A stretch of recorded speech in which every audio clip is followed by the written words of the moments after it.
Welcome to Ageless Brilliance, where we don't just talk about growing older, we talk about growing wiser, stronger, and more meaningful with each passing year. Today's episode is deeply personal. It's about something we all long for, to be truly loved, respected, and cherished by our children and grandchildren. But how do we inspire that love? How do we earn that respect, not demand it? How do we become the kind of elders who are not only cared for, but looked up to? That's what this episode is all about. Let's begin. Segment 1, respect is not automatic. Growing old doesn't guarantee respect. It doesn't come just because your hair is gray, or because you raise children, or even grandchildren. The truth is, respect is not automatic, and love from the younger generation, that too, must be nurtured. Yes, you've lived through decades of hardship, wisdom, and growth. But admiration doesn't come from age alone. It comes from how we show up even now, from how we treat others, especially those younger than us, and from how willing we are to grow even as our bodies slow. Respect is not about being feared. It's about being valued.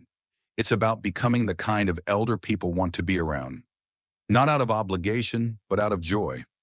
Ask yourself, do I listen without interrupting? Do I offer advice with kindness or control?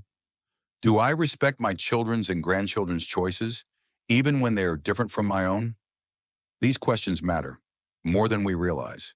Being intentional in our later years doesn't mean we become someone else. It means we become the best version of who we already are. Wiser, softer, more gracious.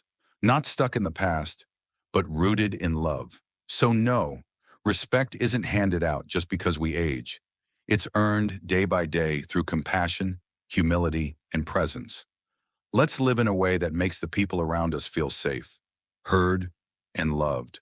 Because when we offer that kind of respect, it naturally flows back to us with warmth, care, and lasting connection. Segment 2, let go of control, embrace guidance. It's one of the hardest things to do as we grow older. Let go of control. We've spent a lifetime guiding, protecting, and making decisions.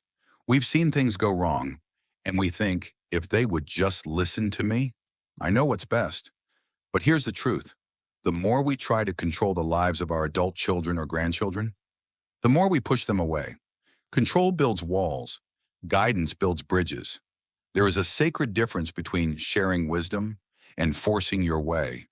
When we constantly tell them how to raise their kids, how to spend their money, or who they should marry, we may believe we're helping, but what they hear is, you don't trust me. You think I'm not capable. And trust is the foundation of all connection.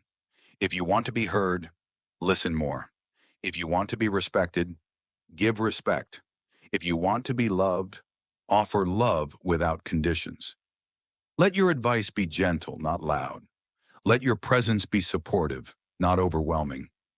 Let your home feel like peace, not pressure. Because when younger people feel free to live their own lives, they come back, not out of guilt, but out of love. Paul, not because they're afraid of disappointing you, but because they want to share their joy with you. That's the kind of relationship worth building. Take a breath. Release the need to control. Embrace the art of guidance, the kind that empowers, not imposes. Your wisdom is a gift. Let it be one that uplifts, not overrules. Segment 3, stay curious about their world. Want to know one of the simplest, yet most powerful ways to connect with your children and grandchildren? Be curious about their world, not just the one you helped raise them in, but the one they're living in right now.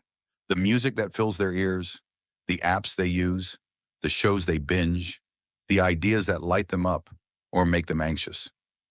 You don't have to love it. You don't even have to fully understand it. But showing a genuine interest, that speaks volumes. It tells them, you matter to me, not just as my child or grandchild, but as a person. Ask them questions, not to lecture, not to correct, but to listen. Say things like, what are you into these days? Teach me how that works. I'd love to learn. Or simply, tell me more. Because here's the thing, when you show curiosity, you show care. And when they feel cared for, not judged, They open up. They come closer. They invite you in. Compare that to the opposite, the quick dismissals, the back in my day speeches, the rolling eyes and folded arms. That doesn't create connection. It creates walls. Yes, the world today is different. Faster, louder, sometimes confusing, but it's their world. And when you step into it with curiosity, not criticism, you show them the kind of love that grows with time, not against it. So stay curious, be open, ask, listen, learn, because when you meet them where they are, they'll be far more likely to meet you where you are. And that's how we stay close, not just by blood, but by bond. Segment 4. Be the safe space. As we age, our power doesn't come from control, it comes from presence. From becoming a place where the people we love can simply exhale. Think about it. People we return to in life are not always the loudest or the most opinionated. They're the ones who make us feel safe. Safe to speak, safe to be silent, safe to be real. That's a rare gift, and you have the ability to give it. You see, love isn't just about words, it's about energy.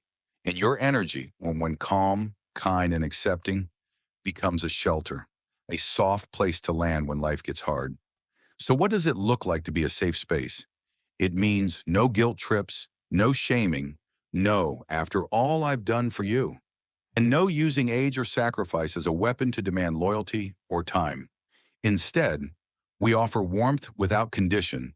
We offer listening without interrupting. We offer support without strings attached. Sometimes we offer silence, just sitting together in peace without needing to fix or direct. That quiet presence, it becomes priceless. Because in a world that's always pulling at them, with deadlines, demands, and distractions, your presence can be the pause, the reset, the moment they realize, here, I am loved. Here, I am enough. And that's when the bond deepens. Not because we insisted, but because we created the kind of space that calls them back. Not out of obligation, but out of comfort, respect, and love. So ask yourself this. When your loved ones walk into your presence, do they tense or do they breathe easier? Be the one they can run to, not run from. Because at every age, what we all need most is a safe place to land. Segment 5, apologize when needed. Respect doesn't grow from pride, it grows from humility. And one of the most powerful things we can do, especially as we grow older, is this: apologize. Yes, you heard that right. Say, I was wrong. Say, I didn't always get it right. Say, I'm sorry. These 3 words, sincere, unguarded, and real, can reach across years, even decades, and mend what silence has left broken. You see, time doesn't always heal emotional wounds, but acknowledgement can. When we apologize, we do something sacred. We step down from the pedestal of being the parent and step into the role of being fully human. And that's what our children and grandchildren need to see. Not perfection, not pride, but emotional courage. Because owning our mistakes doesn't make us small. It makes us safe. It makes us honest. It makes us memorable. No one forgets the person who looked them in the eye and said, I didn't understand what you needed back then. I said things I shouldn't have. I wish I had listened more. These are not just words, they are bridges. They restore trust, soften hearts, and allow love to flow freely again. You might worry, but won't apologizing make me look weak? Not at all. In fact, it's the strongest thing you can do. It tells the younger generations, it's okay to mess up. It's okay to learn. And most importantly, it's okay to make things right. So if something still lingers, an argument, a misunderstanding, a silence that grew too long, let today be the day you reach out. Say the words, reopen the door. Because when the ego steps aside, healing steps in. And healing is what brings families back together. Segment 6, share wisdom, not just stories. Your life is a treasure chest, filled with memories, moments, milestones. But here's the truth. It's not just the stories that matter, it's the meaning behind them. It's easy to say, back in my day, or when I was your age. But if we're honest, Those phrases often go unheard, not because young people don't care, but because they're searching for something deeper. They want wisdom. So don't just talk about how things were. Talk about what you learned, the lessons behind the struggle, the growth behind the success, the heartbreaks that shaped your heart, and the resilience that carried you through. Speak with humility, not superiority. Let your stories be invitations, not instructions. Instead of saying, you should, try saying, this is what life taught me. This is what I wish I had known. This is what I'd do differently. That's not preaching. That's mentoring. That's sharing your map, not showing off your museum. And the best part? When wisdom is wrapped in love and honesty, young people listen. They carry it with them, quietly, deeply, even if they don't say so right away. So keep sharing, not to impress, but to inspire. Because when your stories become signposts, your life becomes a gift that keeps on giving. Segment 7. Take care of your health. One of the greatest gifts you can give your children and grandchildren is this. Don't become a burden before you have to. Yes, aging comes with challenges, but how we face those challenges, that is within our power. Take care of your body. Move every day, even just a little. Choose nourishing foods. Keep your doctor appointments. Get the rest your body needs. Not because someone told you to, but because you still matter. And when your children and grandchildren see you showing up for yourself, they don't feel pity. They feel pride. They see your discipline. They witness your strength, and something shifts inside them. They start taking better care of themselves. They lean in, not from guilt or obligation, but from love, from admiration. Because there is nothing more powerful than watching someone you love fight for their health, their independence, their joy. So take your walks, drink your water, go to the doctor before it's urgent, stretch, breathe, laugh. Do what you can while you still can. Because every healthy day you earn is one more day you get to live life on your terms. One more moment your family gets to enjoy you. Fully present, fully alive. And remember, caring for your health is not selfish. It's a form of love. Love for yourself and love for those who still need you here. Strong, wise, and shining. Segment 8. Be generous with your time. Sometimes the most precious thing you can give is not your advice, not your money, not even your wisdom. It's your time. Just sitting quietly beside your grandchild, listening, asking them about their favorite game, their wildest dream, their latest drawing or song. It may seem small to you, but to them, it's everything. Because when you give your time, you're saying, you matter. I see you. I'm here. And those are the moments that last a lifetime. They may forget what you bought them. They may outgrow your old stories, but they will never forget how you made them feel. Loved, important, safe. So be generous, not just with gifts, but with your presence. Because in the end, your time is the greatest treasure of all. Segment 9. Accept that the world has changed. The world your children and grandchildren live in is not the world you grew up in. And that's okay. Change can feel uncomfortable, even frustrating. But holding too tightly to the old way can build walls, not bridges. Sometimes the greatest gift you can give is this: openness. Be willing to say, I may not understand it all, but I want to. Help me see what you see. I don't always agree, but I still love you. Because respect isn't about always being right. It's about being kind. It's about listening without judgment, loving without conditions. You don't have to change your values. Just open your heart a little wider. That's how connections grow. That's how generations stay close. Not through control, but through compassion, and that kind of love, it never goes out of style. Segment 10. Give your blessing. There's something powerful in a simple blessing.